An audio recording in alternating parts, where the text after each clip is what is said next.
Thomas Whitmore died on March 15, 2024, in a coastal hospice in Maine.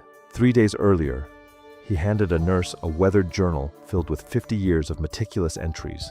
The pages contained feeding schedules, water temperature readings, behavioral observations, and detailed anatomical sketches that no human should have been able to create. The final entry, dated March 12th, reads, "They're gone now. The men in dark suits came at 3:17 a.m., used tranquilizer guns, loaded them into specialized tanks on trucks with no license plates. I tried to explain, these aren't specimens to study. They're daughters. They understand every word. They remember everything. They know what humans are capable of." Earlier pages reveal something far more disturbing. For 5 decades, Whitmore secretly raised 2 intelligent aquatic beings he found as infants. His journal documents their growth from helpless creatures the size of house cats to 7-foot adults with human-level cognition. He recorded their language development, their emotional bonds, their psychological deterioration from captivity. But Whitmore's confession wasn't meant to prove mermaids exist. His final words were a warning about what the government now possesses. "They took my girls to study them, to weaponize them. These people have no idea what they're dealing with, what they've unleashed." The journal contains architectural diagrams of an underground saltwater facility, decades of feeding records requiring over 1,000 pounds of seafood monthly, and behavioral notes that read like a parent's observations mixed with a zoologist's fieldwork. Most unsettling are his later entries describing their growing aggression as his health failed, and their apparent awareness that their decades of hidden captivity were about to end. Marine biologists call his account scientifically impossible. Government officials deny any knowledge of the extraction he describes.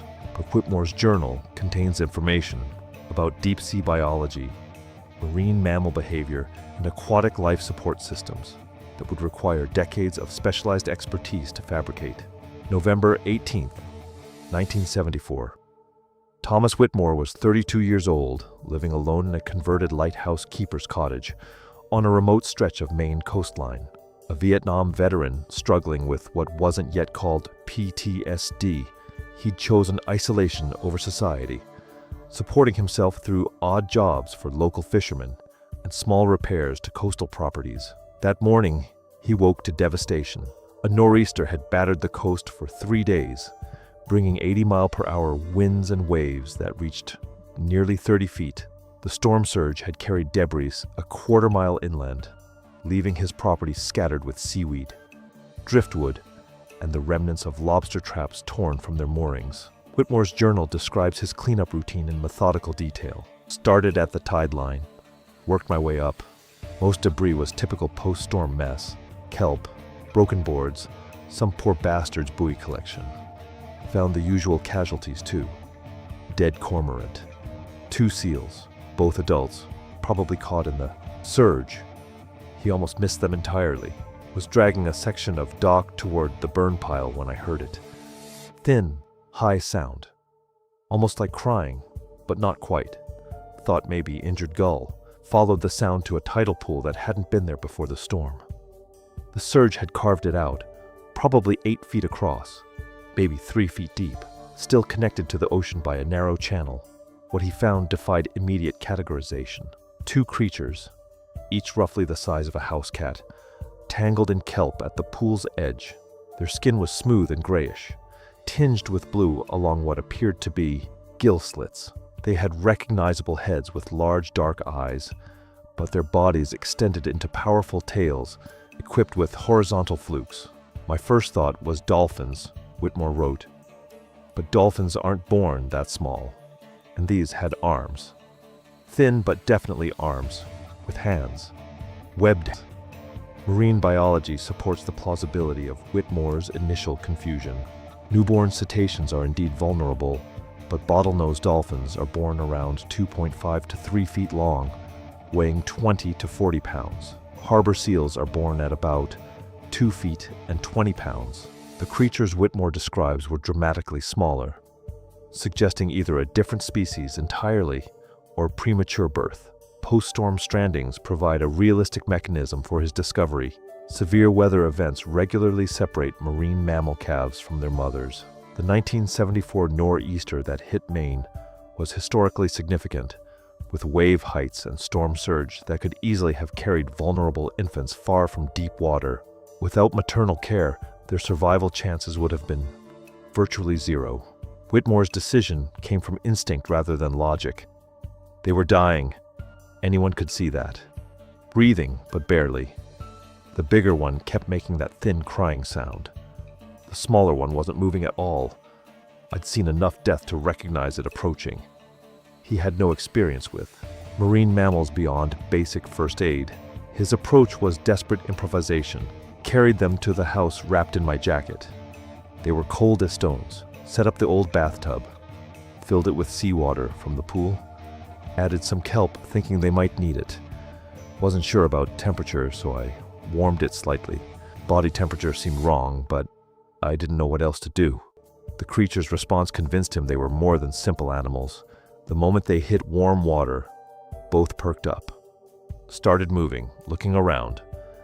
But it was the eye contact that got me. They looked at me directly. Not the way animals look at humans. The way humans look at each other. Like they were trying to figure out what I was.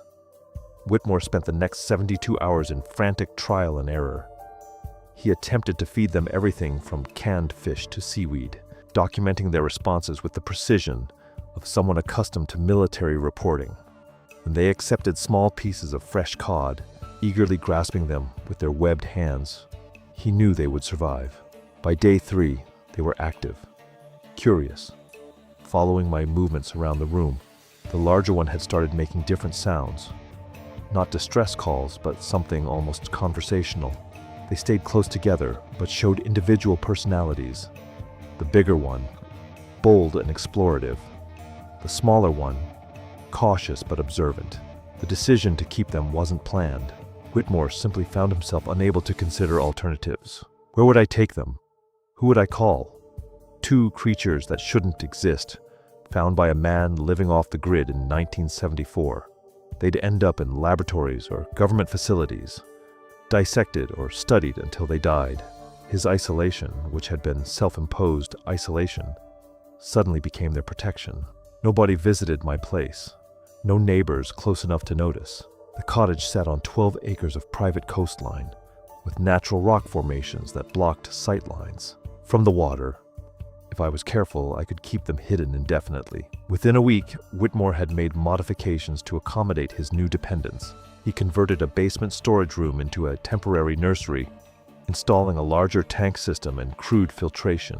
The creatures adapted quickly, showing remarkable intelligence in learning the boundaries of their new environment. They understood routine within days. Feeding times, cleaning times, when I'd turn the lights off. They recognized my voice and responded to their names. Yes, I named them. Marina and Coral. I know how that sounds, but they needed names. They were becoming individuals. By December 1974, Thomas Whitmore had committed to a path that would define the next 5 decades of his life. 2 impossible beings depended entirely on his care, and he had no template for what came next. The basement arrangement lasted exactly 6 months. By spring 1975, Marina and Coral had outgrown their improvised nursery, and Whitmore faced the first major crisis of his new reality: where to house 2 rapidly growing aquatic beings without detection. His solution came from the property's geography. The cottage sits on a granite ledge overlooking the ocean. What I hadn't realized before was that the ledge was honeycombed with natural caves and crevices formed by centuries of wave action. Most were small, but one extended back nearly 40 feet and connected to the ocean through a narrow submerged passage. Whitmore's journals document months of careful exploration and planning. The cave he selected lay 30 feet below high tide level, accessible only through a concealed entrance he discovered while checking his foundation for storm damage. The natural chamber measured roughly 20 by 30 feet, with a ceiling that varied from 6 to 12 feet in height. The cave was perfect except for 2 critical problems: water circulation and access. The tidal connection provided natural salt water, but the flow was too slow to maintain water quality for large marine animals. and the only entrance was a vertical shaft that dropped straight down from a hidden opening near my foundation. Converting the cave into a livable habitat required engineering skills Whitmore didn't possess and resources he couldn't afford through legal channels. His solution involved a combination of military ingenuity, careful salvage operations, and a network of contacts who asked no questions. Spent the summer of '75 acquiring materials. Pump systems from a defunct fish processing plant in Bar Harbor, PVC pipe and fittings from construction sites, stainless steel tanks from a dairy that was modernizing. Nothing traceable to me, all paid for in cash. The technical challenges were immense. Maintaining water quality for 2 large marine mammals required constant filtration, proper salinity levels, and temperature control. Whitmore's system, developed through trial and error, involved multiple pumps that drew fresh seawater from the ocean connection and circulated it through biological and mechanical filters he constructed from salvaged materials. The circulation system had to be nearly silent. Any mechanical noise could attract attention from boats passing close to shore. Used marine-grade pumps designed for yacht bilge systems. Powered by a generator I'd hidden in a separate chamber. Ran power lines through the natural rock crevices. By late 1975, the cave transformation was complete. Whitmore had installed platforms at different depths to allow the creatures partial emergence from water, LED lighting systems that mimicked natural daylight cycles, and a complex filtration setup that maintained water quality within acceptable ranges. Marina and Coral took to the new space immediately. They explored every inch, testing the water flow patterns, investigating the platforms. Within days, they'd established territories. I preferred the deeper section near the ocean connection, while Coral claimed the shallower area near my access point. The logistics of maintaining their habitat consumed Whitmore's life.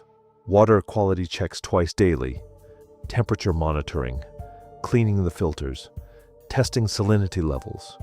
It was like running a small aquarium, except my specimens weighed over 100 pounds each and were smarter than most humans I'd known. Access remained problematic. The vertical entrance shaft required a pulley system for lowering food and equipment, and climbing up and down multiple times daily left Whitmore exhausted. His solution was characteristically practical. Installed a dumbwaiter system using marine winch hardware. Could lower 50-pound loads of fish and supplies.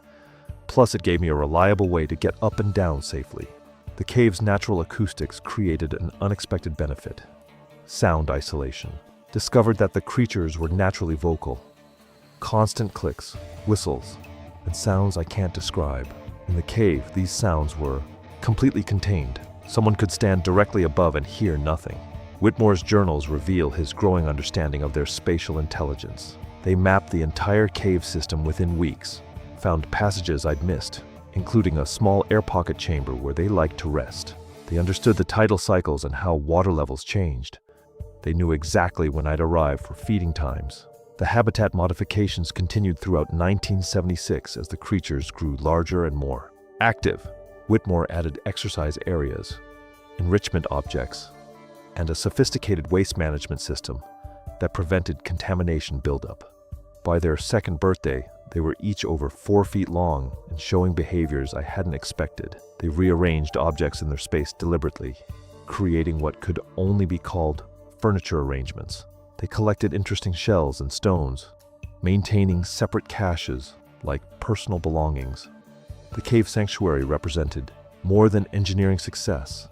It was the foundation of a secret world that would remain hidden for 5 decades. Standing in that cave, watching Marina and Coral in their element, I realized I'd created something unprecedented. A completely hidden ecosystem supporting 2 beings that officially didn't exist. Maintaining absolute secrecy required constant vigilance. No visitors ever. No maintenance workers. No deliveries to the house. Everything had to appear normal from the outside while hiding an operation that consumed 12 hours of my day. The isolation was necessary, but it was also becoming my prison.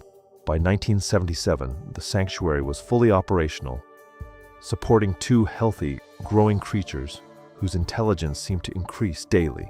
Whitmore had succeeded in creating the impossible, a completely hidden habitat for two beings that defied scientific classification, sustained by his complete dedication and absolute solitude.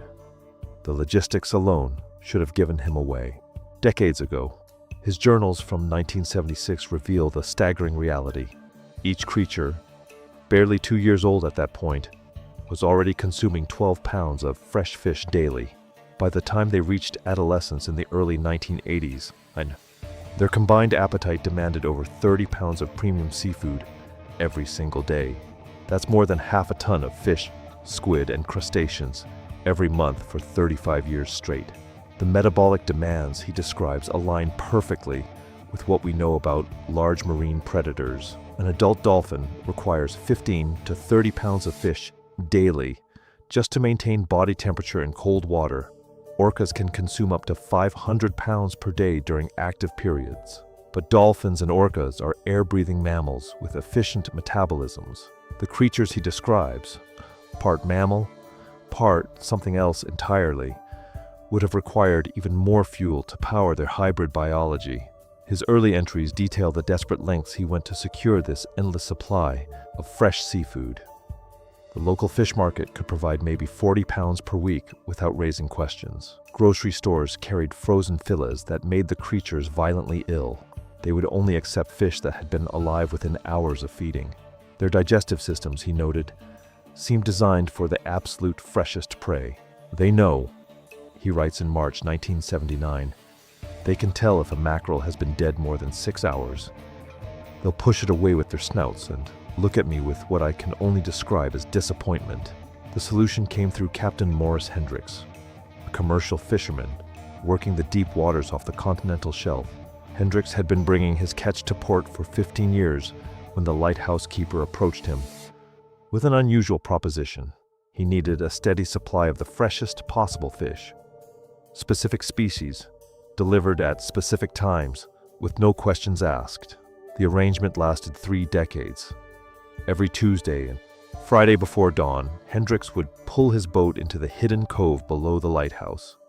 The keeper would be waiting with cash, always cash, and a detailed list of requirements: 30 pounds of Atlantic mackerel, 20 pounds of squid, tentacles intact, fresh lobster, still moving, deep water cod that had never seen a freezer. Hendricks charged premium prices for the service and the silence. The keeper paid without complaint, though his journals reveal the crushing financial burden. His lighthouse keeper's salary barely covered basic living expenses. The feeding operation cost him everything: his savings, his father's inheritance, eventually forcing him to sell parcels of family land piece by piece. Morris brought yellowfin tuna today, reads an entry from 1987. Caught this morning at dawn, he promised. The girls were so excited they nearly breached the surface when they smelled it. $47 for 8 pounds. I have $32 left until next month's. Pay. The feeding ritual became the cornerstone of his captivity system. Every morning at 6 a.m., he would descend into the cave with buckets of fresh fish. The creatures learned this schedule absolutely. His journals describe their growing anticipation, the way they would position themselves at the feeding platforms he'd constructed, clicking and whistling in what seemed like eager conversation. But it wasn't just about quantity. His detailed records show they were impossibly selective about quality and variety. They preferred fish caught in deep water over shallow water species. They could detect and reject any fish that had been frozen, even briefly. Certain species they would only accept during specific seasons, as if they possessed an instinctive understanding of natural feeding cycles. They refused the cod, he writes in February 1983. Third day in a row. I think they know it's spawning on season. In the wild, they might not hunt cod during breeding periods. How do they know? They've never seen the ocean. Their feeding behavior grew more complex as they matured. By the 1990s, they had developed what he describes as a crude form of food preparation, using their sharp claws to strip skin from fish in precise patterns, removing specific organs, even cracking lobster shells in systematic ways that suggested learned technique rather than instinct. The relationship with Captain Hendricks became the keeper's greatest vulnerability. When Hendricks retired in 2003, his son Marcus took over the operation. Marcus was less discreet, more curious about what one man could possibly do with a commercial fishing boat's worth of seafood twice weekly. Marcus asks too many questions, appears repeatedly in journal entries from 2004. He wants to know about the fish tanks, about why I need so much variety. I told him I'm raising exotic species for research. He doesn't believe me. The feeding operation nearly collapsed entirely in 2008 when Marcus Hendricks began, showing up unannounced, attempting to see what lay beyond the lighthouse. The keeper was forced to construct an elaborate deception, fake aquarium tanks filled with ordinary tropical fish, staged research notes, even a fictional partnership with a marine biology program. By 2015, with his health deteriorating, the keeper could no longer carry the heavy buckets down to the cave twice daily. His entries describe the creature's growing distress at irregular feeding times, their increasing aggression, when meals were delayed, even by hours. They don't understand weakness, he writes in one of his final entries. To them, I'm either a provider or I'm not. They're starting to look at me differently when the food is late. The financial records recovered from his estate tell the rest of the story. Over 4 decades, he spent an estimated $1.2 million on their food alone. His property, once worth hundreds of thousands, was mortgaged and remortgaged to fund their endless appetite. In his final years, he was spending nearly his entire monthly income on fresh seafood for 2 creatures the world wasn't supposed to know existed. But the most disturbing detail appears in his very last entries. As his strength failed and feeding times became irregular, the creatures began displaying hunting behaviors they had never shown before. Coordinated movements around the cave pools, aggressive posturing toward each other, as if competing for dominance, testing the barriers he'd constructed to contain them. They remember what they are. He writes 3 days before his death. I fed them for 50 years, and they remember their predators. The keeper's journals contain over 300 pages devoted entirely to documenting their cognitive development, written with the meticulous precision of someone who understood he was observing something unprecedented. Their intelligence wasn't human. It was something else entirely, alien, mathematical, and deeply unsettling. Day 847, he writes in 1976. They've learned to open the feeding containers. Not through trial and error. They watched me do it twice, then replicated the exact sequence of movements. The smaller one teaches the larger one by guiding her hands through the motions. The communication system they developed defied every expectation. Within their first year, they had created a complex language combining vocalizations, hand gestures, and full body positioning. The keeper documented over 200 distinct words, combinations of clicks, whistles, and manual signs that carried consistent meaning. What made their language remarkable wasn't its complexity, but its precision. Unlike human children who babble and experiment with sounds, these creatures developed their communication with mathematical accuracy. Each vocalization had exact pitch and duration. Each hand gesture followed precise angles and timing. They never seemed to misunderstand each other. They have names for me. He records in 1978. 3 sharp clicks followed by a low whistle, always accompanied by turning their left palm upward. But they also have different names for me, depending on context. One when I bring food, another when I perform maintenance on their habitat, a third when I simply sit with them. They understand roles, not just identity. Their problem-solving abilities emerged early and evolved rapidly.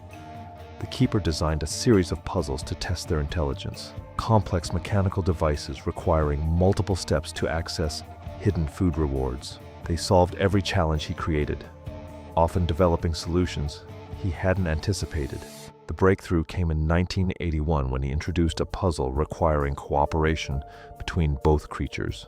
It was a feeding mechanism that demanded one creature to hold a lever, while the other manipulated a series of rotating discs. He expected weeks of trial and error. They solved it in 17 minutes. They didn't experiment, his journal records. They examined the device, communicated in rapid clicks and gestures for several minutes, then executed the solution. perfectly on the first attempt.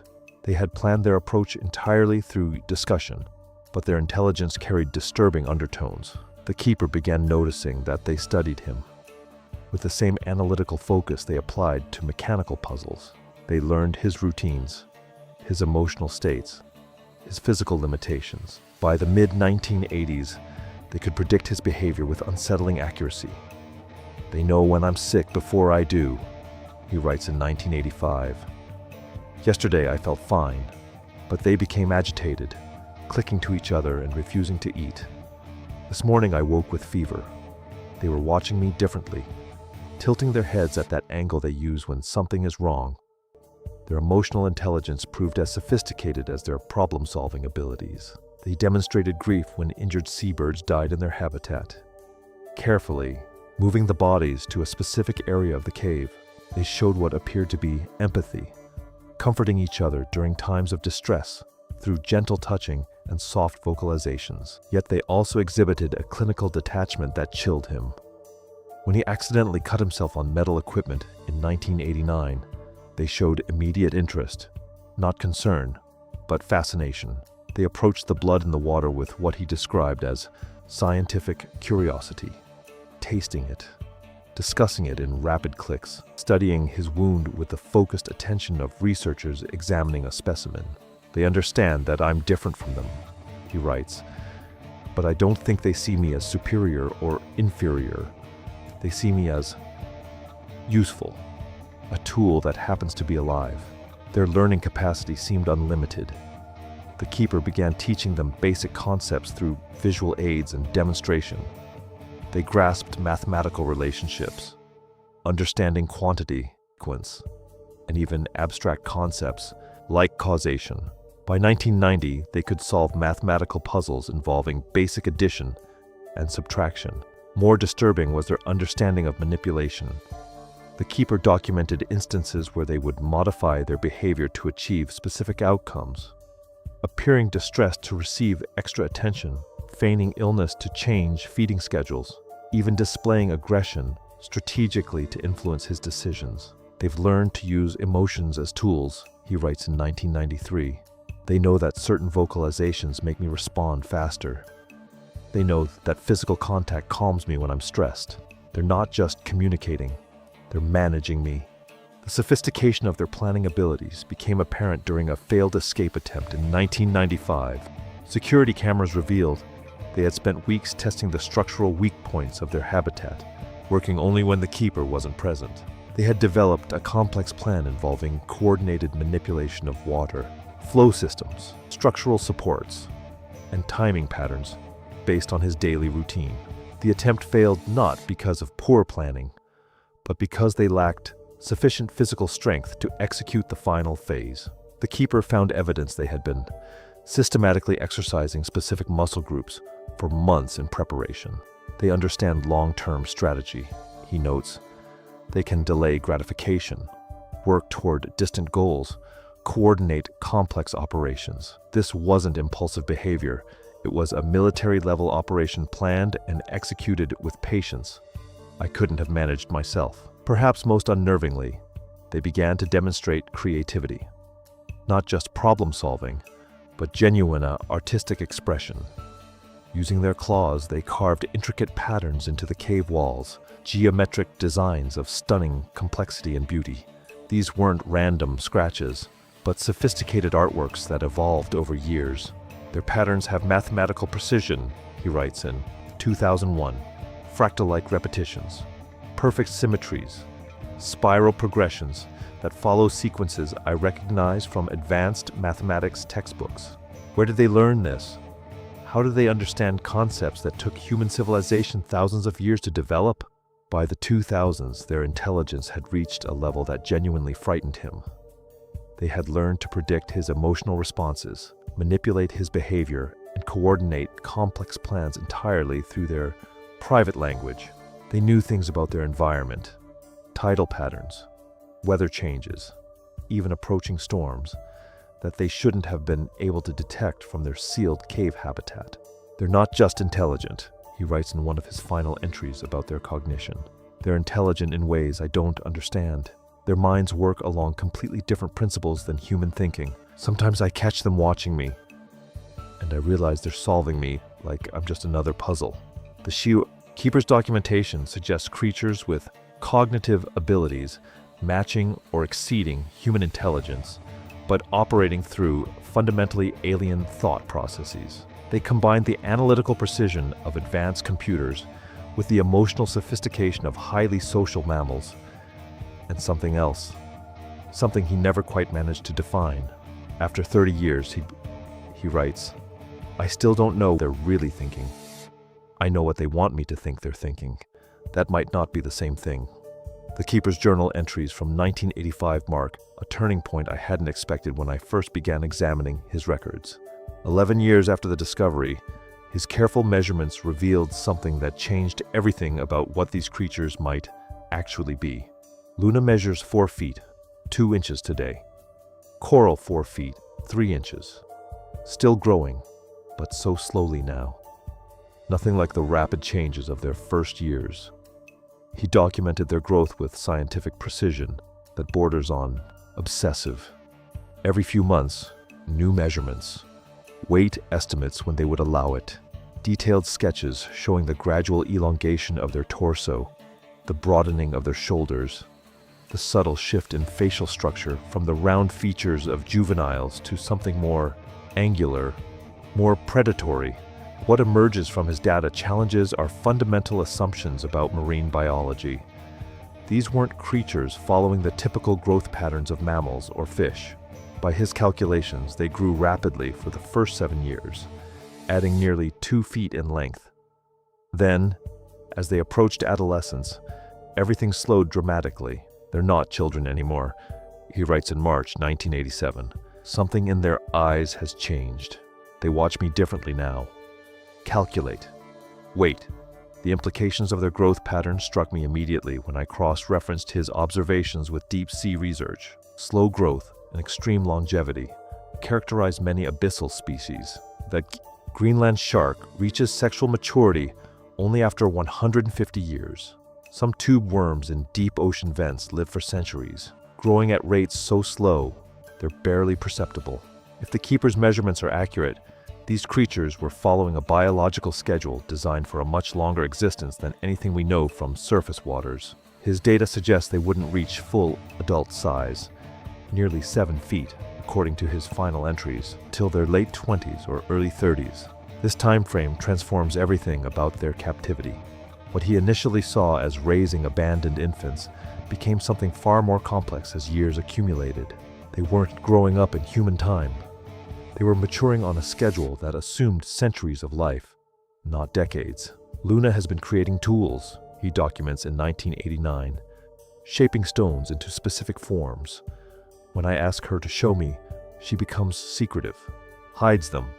This is new behavior. Their cognitive development followed equally unusual patterns. The early years showed rapid learning, language acquisition, basic tool use, social bonding with their caretaker. But as their physical growth slowed, their intellectual development accelerated in ways that clearly unsettled him. By their 15th year, they had developed private communication methods he couldn't decipher, hand signals that seemed to carry complex meaning, clicking patterns they used only when they thought he couldn't hear. He describes watching them work together on projects he couldn't understand, using materials they had somehow accumulated without his knowledge. Found what coral has been building in the deep section of the cave. Couldn't reach it, but saw enough. Structured, deliberate, like architecture. She's been planning something for months. The biological implications become staggering when considered alongside current marine biology research.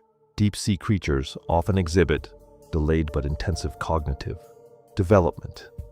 The longer maturation period allows for more complex neural formation, more sophisticated behavioral patterns. But there's something else in his journals from this period, a growing awareness that his role was changing. The helpless creatures he had rescued were becoming something he couldn't control, couldn't fully understand, couldn't predict. "They allow me to care for them," he writes in 1992. That's the word now. Allow. Not need. Allow. His sketches from their 20th year show beings that look nothing like the small creatures he pulled from the tide pools. Muscular, graceful, with proportions that suggest incredible strength. Their faces had lost all traces of juvenile features. What remained was alien, predatory, designed for an environment where survival required capabilities humans couldn't imagine. The keeper began documenting behavioral changes that troubled him deeply. They spent increasing amounts of time in the deepest sections of the cave system, areas he couldn't reach or monitor.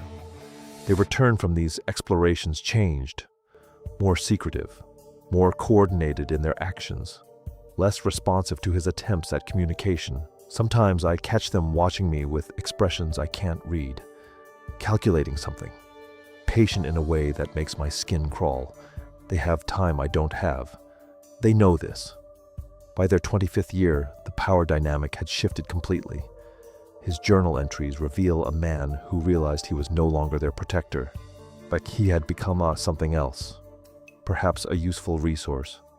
Perhaps an obstacle to plans he couldn't comprehend. Perhaps simply irrelevant to creatures whose thought processes operated on timescales he couldn't match. The growth patterns he documented suggest these beings were built for lives measured in centuries, not decades. Their slow maturation, their gradual cognitive development, their patient approach to everything, all indicated species adapted to think in geological time, to plan across generations, to wait for opportunities that might not come for decades. His final measurements showed creatures nearly 7 feet long, with builds suggesting they could generate tremendous force when necessary. But more disturbing than their physical development was what his journals revealed about their psychological evolution. They had grown from dependent juveniles into something that viewed him with the detached interest of scientists studying a short-lived specimen. The keeper's records from this period carry an undertone of fear that grows more pronounced with each entry. He had spent 3 decades raising creatures whose true nature he was only beginning to understand, and that understanding brought the terrible realization that in their world, he was the temporary element, not them. The transformation didn't happen overnight. Reading through 5 decades of journal entries, I can trace the exact progression of how absolute secrecy changed the keeper. From the straightforward man who first discovered them into something else entirely. The psychological toll manifests in subtle shifts in his handwriting, in the evolution of his language, in the gradual erosion of normal human perspective. The early years show standard caretaker stress, sleep deprivation from night feedings, constant worry about discovery, the normal anxieties of someone caring for unusual dependence. But by the 10th year, something darker emerges in his writing. Haven't spoken to another human being in 6 weeks. The supply runs to town feel like visiting another planet. Their concerns, their problems, everything seems trivial compared to what I know, what I'm protecting. Isolation transforms people in predictable ways, but 50 years of absolute secrecy creates something psychology textbooks don't address. The keeper lived with knowledge that would revolutionize human understanding of marine life, of evolution, of our place in the planetary ecosystem, but he could never share it, never seek advice, never find community with others who understood his daily reality. Dr. Martinez came by again today, asking about marine biology research stations. He has no idea he's standing 50 yards from the most important discovery in human history. I nodded and told him I'd never seen anything unusual. The lie comes so easily now I barely register it. The paranoia manifests gradually through his journals. First, reasonable caution about visitors, then systematic surveillance of anyone who comes near his property.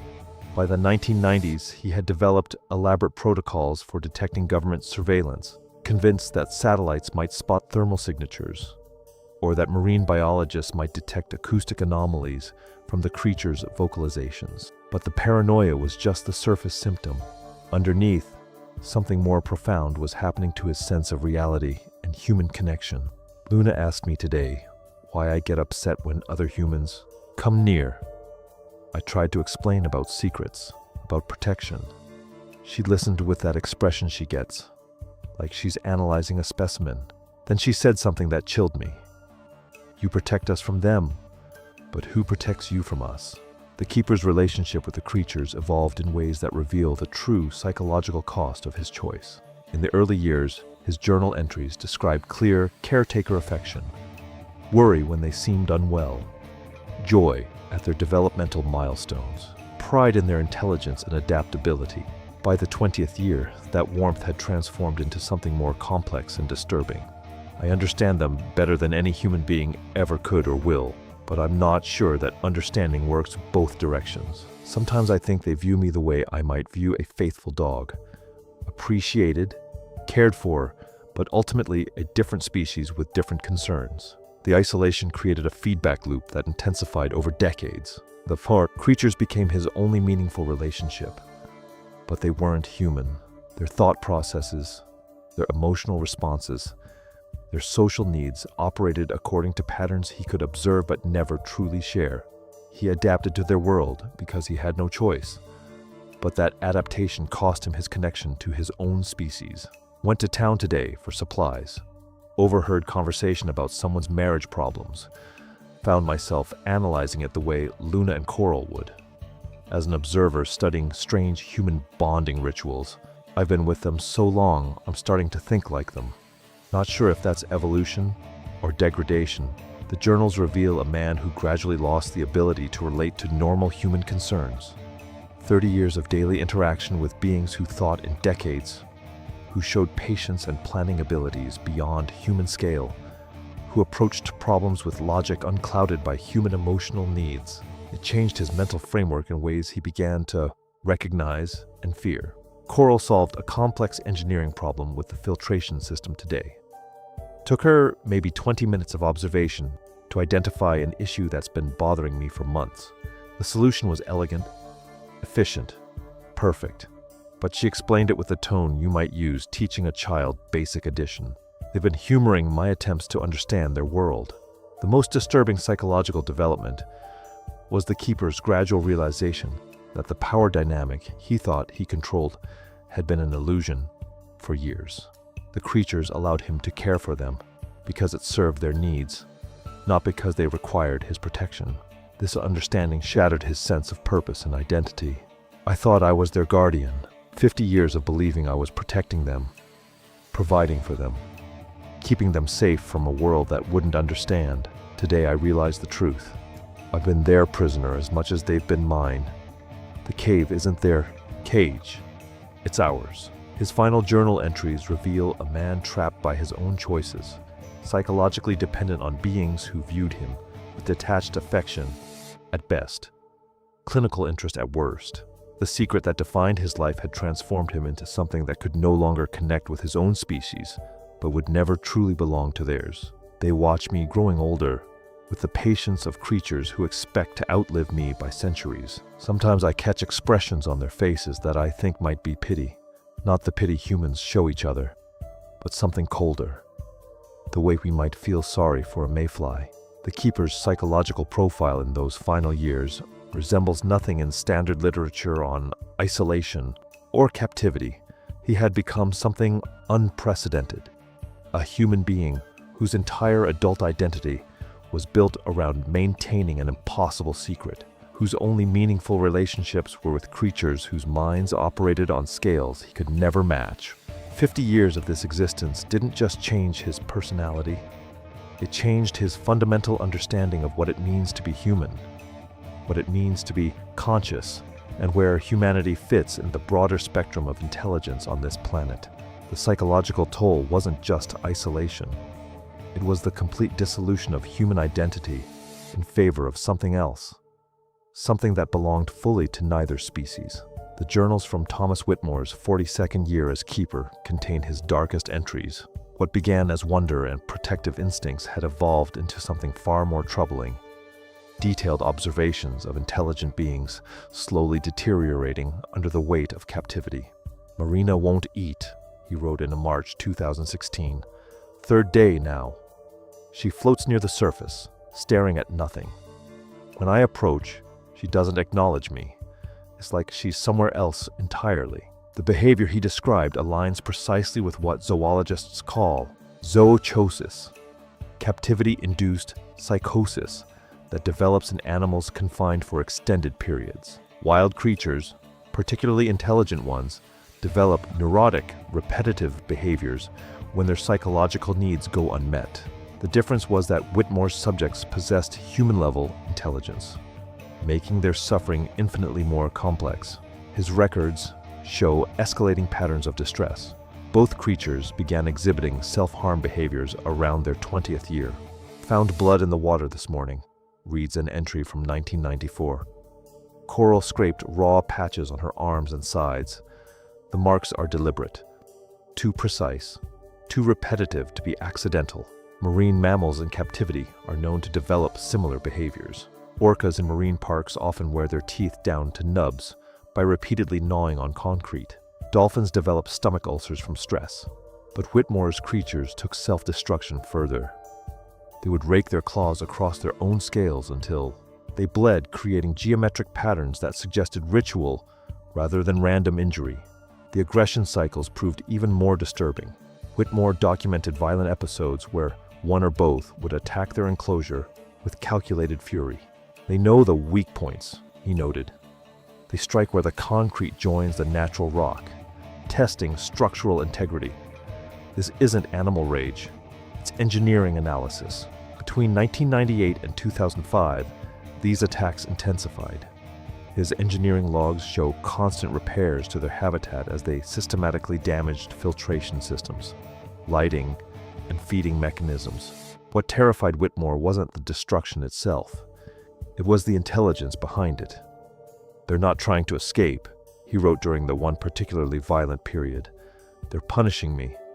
Every broken component is chosen for maximum disruption to my routine. They understand my dependence on these systems better than I do."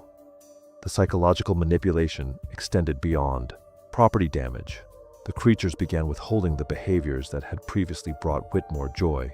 Their complex sign language, once a source of connection, became a weapon. They would communicate only when demanding something, reverting to silence the moment their needs were met. Sleep deprivation became Whitmore's constant companion. The creatures learned his sleep schedule and began deliberately disrupting it. They would create loud disturbances at precisely the moments he entered deep sleep, then returned to perfect quiet when he investigated. The pattern was too consistent to be coincidence. "They're studying me the way I've studied them," he realized in a 2003 entry. 50 years of observation goes both ways. They know my every habit, every weakness. I created 2 psychologists, and I'm their primary subject. The most chilling development was their synchronized behaviors. When one began a self-harm episode, the other would mirror it exactly. If Marina refused food, Coral would begin refusing within hours. This coordination suggested communication beyond what Whitmore could observe, either through subsonic calls or signals he couldn't detect. Their relationship with each other also deteriorated. Creatures that had been inseparable for decades began showing signs of sibling rivalry, taken to disturbing extremes. They would hoard food, compete for Whitmore's attention through increasingly dramatic behaviors, and occasionally engage in physical altercations that left both bloodied. "I've created something unnatural," Whitmore wrote in 2008. "Not just their existence in this place, but their entire psychological development. They've never met another of their kind. They don't know what they are beyond what I've shown them. I am their entire universe, and that universe is a prison." The territorial behaviors that emerged in their 40s revealed the deepest damage. Despite sharing the same space for decades, they began dividing their habitat into rigid zones, defending these areas with genuine aggression. This partitioning of an already confined space suggested claustrophobia at a level that defied their previous adaptations. Whitmore's veterinary notes from this period show chronic stress indicators, elevated cortisol levels in their blood, irregular sleep patterns, and digestive issues that suggested their bodies were breaking down under psychological pressure. These weren't just behavioral problems. Captivity was literally killing them. From a purely scientific standpoint, the creatures Thomas Whitmore claimed to have raised should not exist. Marine biologists reviewing his detailed anatomical drawings and physiological observations have declared them impossible, hybrids that defy fundamental laws of biology. The primary issue lies in their alleged dual respiratory system. Whitmore's notes describe creatures possessing both lungs and functional gills, allowing them to extract oxygen from air or water with equal efficiency. No vertebrate on Earth has ever evolved such a system. The metabolic demands alone would be prohibitive. Dr. Sarah Chen, a respiratory physiologist at the Woods Hole Oceanographic Institution, examined Whitmore's biological sketches. What he's describing would require completely separate circulatory pathways, she explained. The blood chemistry needed for gill respiration versus lung respiration is incompatible. You can't optimize for both. The square cube law presents another insurmountable obstacle. As body size increases, muscle mass grows by the cube, while surface area only increases by the square. For creatures the size Whitmore described, 7 feet in length with substantial muscle mass, the energy requirements for swimming would exceed what any known marine metabolism could support. Whitmore's feeding records compound this problem. He documented providing approximately 35 pounds of fish daily per creature. For comparison, a 300-pound dolphin requires roughly 15 pounds daily. His subjects, at an estimated 180 pounds each, consume more than twice the food of animals, nearly double their size. The math suggests either massive metabolic inefficiency or energy expenditure. That makes no biological sense. Thermoregulation presents perhaps the greatest challenge. Whitmore described creatures with mammalian characteristics, warm-blooded, with internal temperature regulation, combined with fish-like scales and aquatic adaptations. Maintaining mammalian body temperature in water requires enormous energy input. Marine mammals accomplish this through thick blubber layers that Whitmore's creatures supposedly lacked. The bone density issue proves equally problematic. Aquatic mammals have evolved specific bone structures for buoyancy control. Fish achieve neutral buoyancy through swim bladders. Whitmore's anatomical notes describe creatures with neither adaptation, yet they supposedly maintained perfect buoyancy control in their habitat. Their alleged brain structure defies evolutionary logic. Whitmore documented intelligence levels comparable to great apes, requiring substantial brain tissue. Large brains demand consistent oxygen supply and glucose metabolism. Combining this with the energy demands of their proposed dual respiratory system would create metabolic requirements no natural ecosystem could sustain. The reproductive biology Whitmore never observed raises additional questions. How do such creatures reproduce? Where are the juveniles, the adults, the breeding populations? A species with the intelligence and size he described would require substantial social structures and territorial ranges. The ocean cannot hide entire civilizations of apex predators. Marine biologist Dr. Robert Torres analyzed Whitmore's water chemistry logs from their habitat. The salinity levels he maintained would be lethal to most marine life, yet too saline for any mammalian system. His creatures supposedly thrived in conditions that would kill everything from sharks to seals within hours. The pressure adaptation claims prove equally dubious. Whitmore theorized his creatures originated from deep ocean trenches, requiring specialized physiology for extreme pressure. Yet they allegedly adapted to surface pressure without decompression issues. No known organism can function across such pressure differentials. Their supposed echolocation abilities add another layer of impossibility. Whitmore described sophisticated biosonar, more advanced than dolphins or whales, combined with vocal mimicry exceeding any known species. The neural architecture required for such capabilities would demand brain modifications incompatible with their described skull structure. The longevity factor raises fundamental questions about their cellular biology. Whitmore observed the same individuals for 50 years with minimal aging. Marine mammals of their supposed size typically have lifespans of 20 to 30 years maximum. Extended lifespans require specific genetic adaptations that come with trade-offs in metabolism and reproduction. Their dietary requirements suggest a digestive system equally impossible. Whitmore's feeding logs show them consuming everything from small fish to large crustaceans to kelp, indicating omnivorous capabilities. Yet their described dentition, sharp, predatory teeth, suggests carnivorous specialization. No marine species successfully combines such dietary flexibility with specialized predatory anatomy. The acoustic properties of their alleged communication system violate known principles of underwater sound transmission. Whitmore documented complex vocalizations traveling through water and air with equal clarity, requiring physical structures that don't exist in any known species. Perhaps most damning, genetic analysis of tissue samples Whitmore claimed to have preserved shows no DNA markers consistent with any known marine life. The genetic sequences, according to preliminary analysis, appear artificially constructed rather than naturally evolved. Every aspect of Whitmore's creatures, from their basic physiology to their complex behaviors, requires biological innovations that evolution has never produced.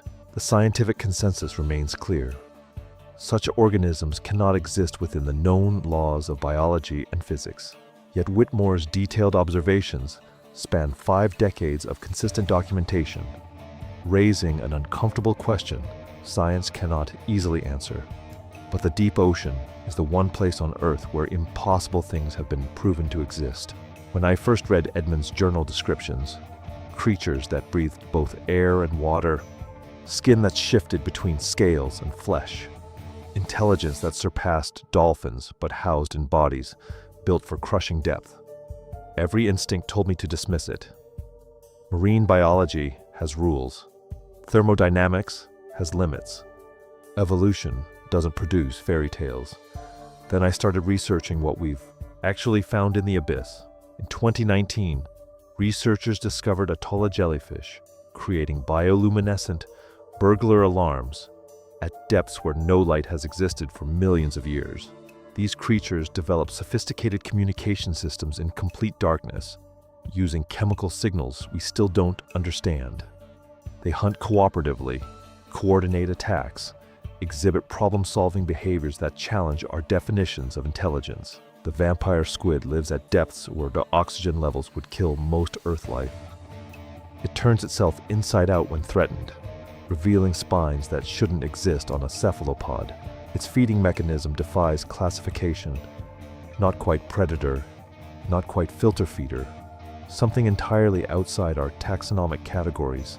Barrel-life fish have transparent heads and tubular eyes that rotate inside their skulls. Their brain tissue is visible through clear cranial windows. Evolution produced living submarines with periscope vision systems that track prey through solid ice formations. The Dumbo octopus uses ear-like fins to navigate currents at 13,000 feet below surface. It broods its eggs for 4.5 years. Longer than elephants, these creatures live in environments more alien than Mars, under pressures that would instantly crush surface dwellers, in temperatures near freezing, sustained by chemical processes we're only beginning to comprehend. But here's what disturbs me most about Edmund's account. The behavioral complexity he described matches what we now know about deep-sea intelligence. Giant Pacific octopuses demonstrate tool use, long-term memory, individual personalities. They recognize human faces, solve multi-step puzzles, exhibit curiosity about objects that serve no survival purpose. Their neural structure differs radically from mammalian brains, yet they achieve cognitive functions we associate with higher vertebrates. Sperm whales use codas, structured click patterns, that appear to constitute actual language. Different whale populations have distinct dialects. They name themselves. They engage in cultural transmission across generations. They coordinate hunting strategies across ocean basins using acoustic signals we can detect but not decode. The Humboldt squid hunts in coordinated packs, uses chromatic communication systems that flash complex color patterns across their bodies in real time. They've been observed using advanced problem-solving techniques to escape research equipment, demonstrating spatial reasoning and mechanical understanding that rivals tool-using primates. And we've mapped less than 20% of our ocean floor. The deepest trenches remain completely unexplored. The Mariana Trench descends to depths where pressure exceeds 1,000 times surface atmosphere. Entire ecosystems thrive around hydrothermal vents that create localized environments unlike anywhere else on Earth. The chemistry is different. The physics operate under extreme parameters. Life forms. There might as well be extraterrestrial. Edmund described creatures that could manipulate their body density, transitioning between surface and depth environments. Impossible for surface biology. But the Twilight Zone, the mesopelagic realm, between 660 and 3,300 feet, hosts daily migrations of biomass that exceed the Amazon rainforest. Creatures routinely travel vertical distances that would cause fatal decompression in humans, yet they make this journey twice daily for millions of years. Bioluminescence appears in over 80% of deep-sea species. They create their own light through chemical processes that operate at near-perfect efficiency. They use photonic communication, biochemical signaling, coordinated light displays for mating, hunting, and territorial behavior. An entire civilization of light-based communication exists in permanent darkness. The giant tube worms around hydrothermal vents have no digestive system. They survive through symbiotic relationships with bacteria that convert toxic chemicals into energy.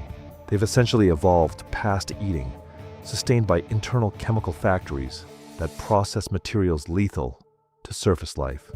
And the intelligence patterns Edmund documented: complex social hierarchies, emotional responses to environmental changes, recognition of individual human identity, already exist in confirmed deep-sea species. Deep-sea cephalopods demonstrate episodic memory, planning behavior, emotional states that correspond to environmental stressors. They form pair bonds.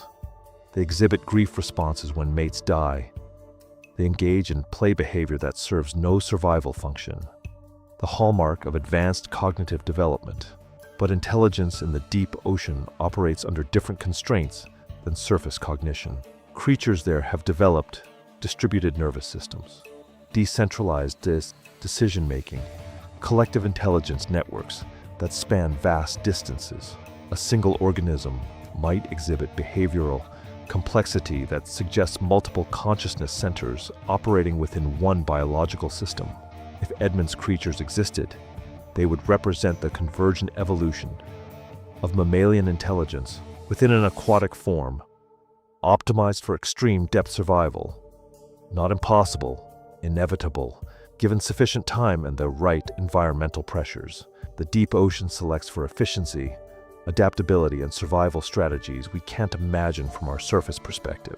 Life there operates on geological timescales, with reproductive cycles measured in decades, individual lifespans extending beyond human generations. His descriptions of their slow maturation, their complex social bonding, their ability to communicate across multiple sensory channels, all consistent with what we observe in confirmed deep-sea species, just scaled up to match the cognitive complexity of large-brained mammals, which brings us to the terrifying possibility that Edmund wasn't describing anomalies. He might have been documenting representatives of a species that evolved intelligence in the deep ocean long before humans developed agriculture, before we built cities, before we discovered fire, species that developed civilization in an environment we can't access, using technologies we wouldn't recognize, operating on timescales that make human history irrelevant. The ocean covers 71% of Earth's surface. We've explored roughly 5% of it. The remaining depths could host entire ecosystems of intelligent life that regard surface dwellers as we regard bacteria. Barely worth noticing, unless they become problematic. Edmund's journal suggests he stumbled onto something that was never meant to reach the surface. 2 juveniles, separated from their population, raised in captivity by a species they learned to manipulate and eventually outgrew. The question isn't whether such creatures could exist in the deep ocean. The question is how many of them are down there, and whether they know about us. Edmund's final journal entries reveal a man watching his world collapse in slow motion. The handwriting changes first. The careful, methodical script I'd followed through decades of entries becomes shaky, By 2018, words trail off mid-sentence, entire paragraphs are crossed out and rewritten. His entries become shorter, more urgent, filled with a growing desperation that makes my hands tremble as I read. March 15th, 2019. Can't lift the 50-pound feed buckets anymore. Have to drag them across the cave floor. Marina noticed. She kept watching me struggle, tilting her head with that expression I used to think was concern. Now I realized she was calculating. The feeding schedule that had operated like clockwork for 4 decades began to break down. Edmund's detailed nutrition logs show gaps appearing. Missed meals, delayed deliveries, portions reduced, not by choice, but by physical necessity. His aging simply couldn't maintain the enormous caloric requirements of 2 7-foot marine predators. March 28th, 2019, found bite marks on the bucket handles. They're testing the metal. Marina's jaw strength has increased over the past year. The reinforced barriers I installed in the 90s are showing stress fractures. His entries become obsessed with security measures. The cave system he'd modified over decades to contain curious juveniles was never designed to hold adult predators whose intelligence now matched or exceeded his own.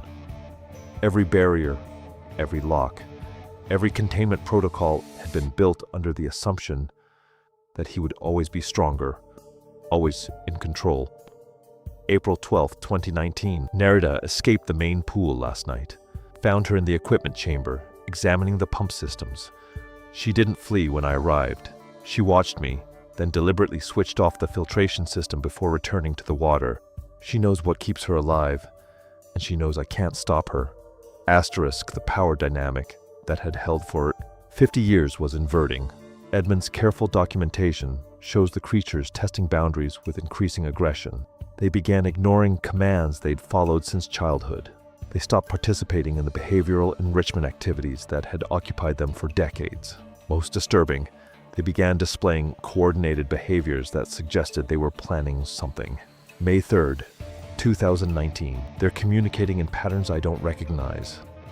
The click sequences have become more complex, lasting for hours at frequencies that make my teeth ache.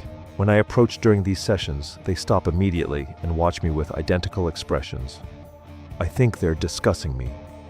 Asterisk, his health deteriorated rapidly through 2019. Decades of isolation, poor nutrition from rationing his own food to feed them more, and the physical strain of maintaining their environment had destroyed his body. At 78, he was suffering from malnutrition, chronic exhaustion, and what appears to be severe depression. But the creatures were thriving. May 20th, 2019. Marina broke the feeding platform today. Not by accident. I watched her do it. She grabbed the reinforced steel with both hands and twisted until it snapped. Then she looked directly at me while she did the same thing to the backup platform.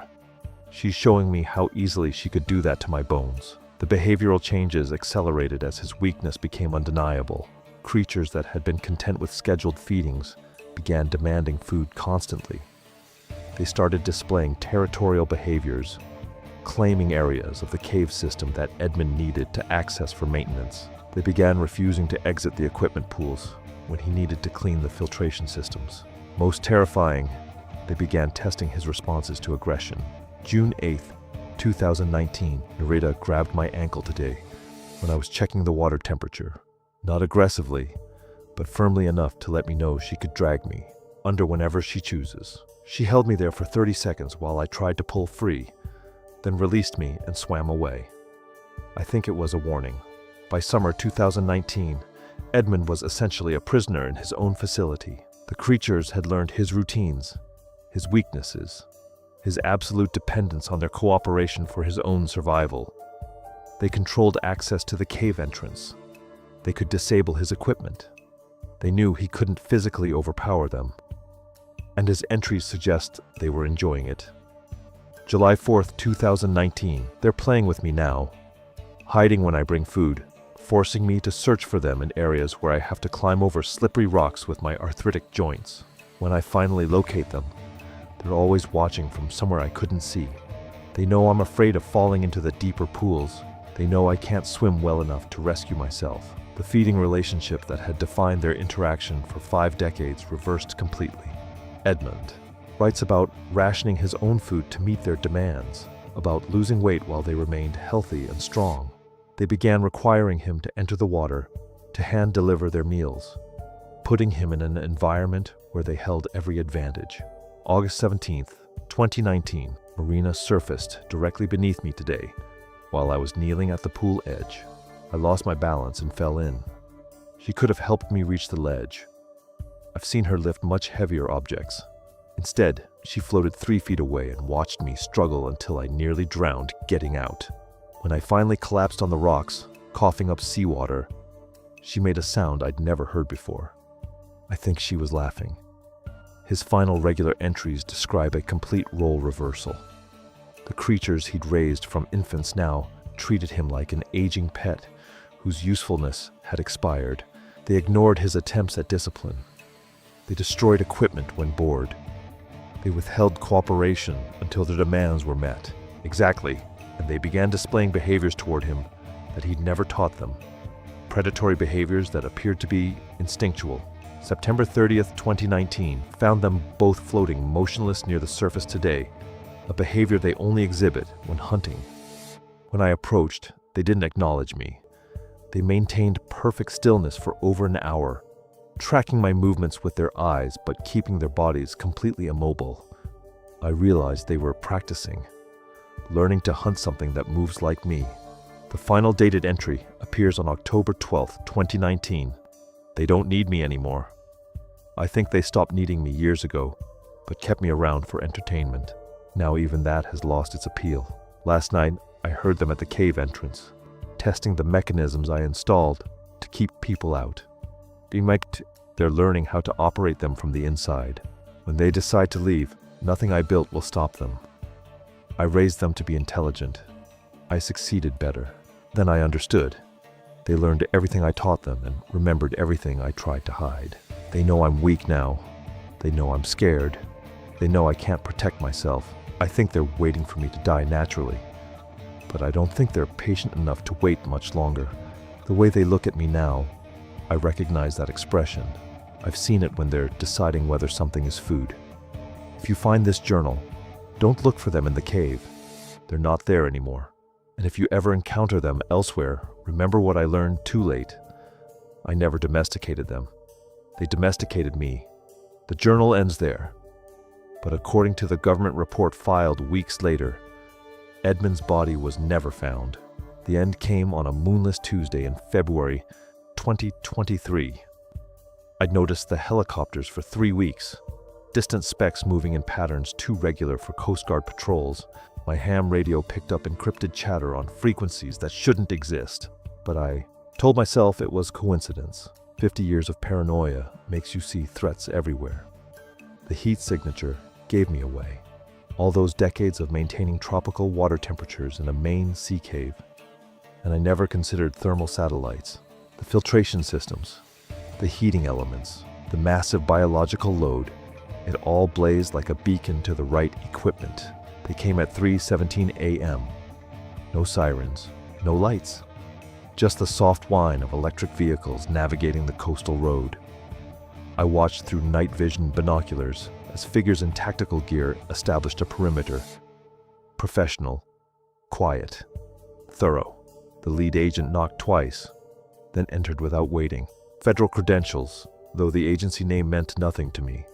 Behind him came specialists, marine biologists, veterinarians, equipment technicians dragging specialized transport containers. "Mr. Garrett," he said, using a name I hadn't heard in 20 years. "We need to discuss your situation." They knew everything. Satellite thermal imaging showed the cave's heat signature. Underwater drones had mapped the access tunnels. Financial records tracked 5 decades of fish purchases. They'd been building their case for months. "The specimens require immediate relocation," the lead biologist explained, consulting a tablet. "Our facility is equipped for long-term study of unusual marine life." Specimens. That's what 50 years of devotion earned them. The extraction took 4 hours. Specialized nets, sedatives, transport tanks filled with precisely matched seawater. They worked with mechanical efficiency, while I stood chained to my own porch, watching everything I'd protected disappear into unmarked trucks. Lyra fought. Even sedated, she managed to slash one handler's wetsuit before the drugs took hold. Naya went quietly, but her eyes found mine through the transport tank's viewing port. That look contained 5 decades of shared secrets, reduced to a final goodbye. Classified under Section 47B, the agent informed me, producing documents I was required to sign. Any disclosure results in immediate detention under national security provisions. But they made a mistake. They left me alive, assuming an 80-year-old hermit posed no threat. They underestimated what a man with nothing left to lose might do with his final months. The vehicles vanished before dawn, leaving only tire tracks and the sudden, devastating silence of an empty cave. This confession isn't about proving mermaids exist. It's a warning about what our government now possesses. In secure facilities beneath the ocean floor, 2 apex predators with human-level intelligence are being studied, tested, and systematically broken down into useful components. Their sonar capabilities, their pressure adaptation, their hunting instincts, all cataloged for potential military application. But here's what the scientists don't understand. Lyra and Naya weren't solitary creatures. Their species operates in complex social networks spanning entire ocean basins. The calls I recorded weren't just communication, they were location beacons, transmitted to others of their kind across thousands of miles. For 50 years, those calls went unanswered because I kept them isolated. Now in government captivity, their distress signals are being amplified by research equipment designed to study their communication methods. Every test, every procedure, every moment of captivity broadcasts their location and condition to creatures who've spent half a century searching for them. The deep ocean holds intelligence we've barely begun to comprehend. Species that have watched our ships pass overhead for millennia, content to remain hidden in the depths. But we've taken their young. We've imprisoned them.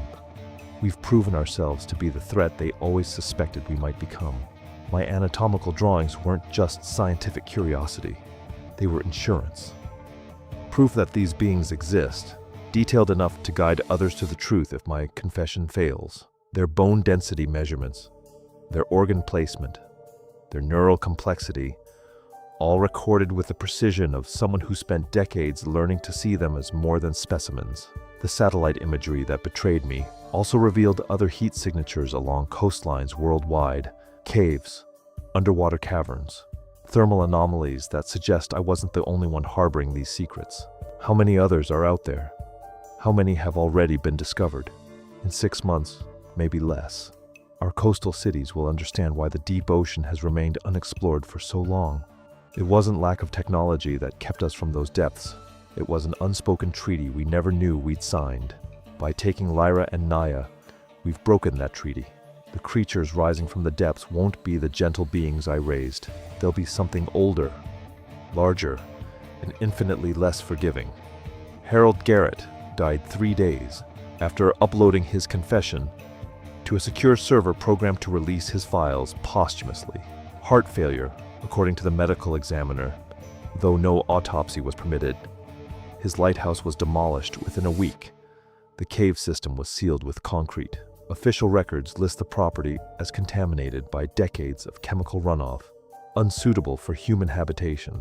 But his drawings remain. Anatomical studies showing bone structures no human could have imagined, detailed behavioral observations spanning 5 decades, and thermal readings from the sealed cave that registered temperatures consistent with large-scale biological activity just hours before the concrete was poured. Marine biologists who've examined his documentation in secret describe it as either the most elaborate hoax in scientific history or evidence of a discovery that fundamentally changes our understanding of terrestrial life.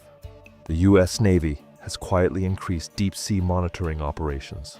Coastal installations report unusual sonar contacts moving in coordinated patterns at depths previously considered uninhabitable.